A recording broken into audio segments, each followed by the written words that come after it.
Hey guys, check out this cool leather saddlebag street find and how I've conditioned it naturally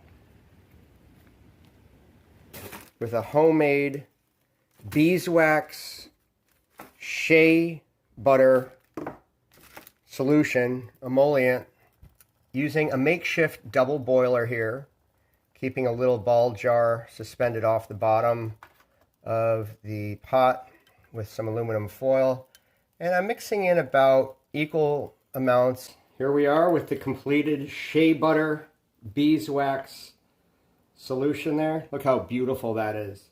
I've tested it on the bottom of the bag here. Try to get some of that light in there. I see the morning light coming through my window. See that? How nicely that shines up. That beeswax gives it a nice protective surface. A little goes a long way with this, as I've noticed previously. Waterproofing boots, shoes, in particular through the years. I think this is the first time I've ever nourished a leather handbag this way. Oh man, that feels so nice getting into the leather. Very, very nice. Taking care to get along those seams really well. Get those straps as well. They get a lot of wear, so make sure those are rubbed in really nicely, as well as the straps up top here.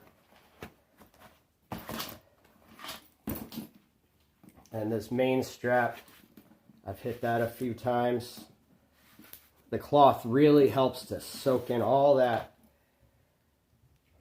conditioner that you applied at first with your hands.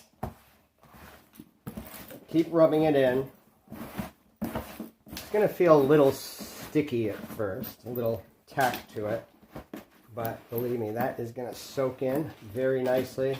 It's the first time I've made this wonderful conditioner for leather. I'll be using this on all my leather products. It also smells really nice. It's got that nice organic smell to it. And subscribe to my channel, because that's what this channel is all about. Street finds, repurposing, refinishing, repairing, and now conditioning leather goods. Thanks for joining me, friends. This has been a lot of fun.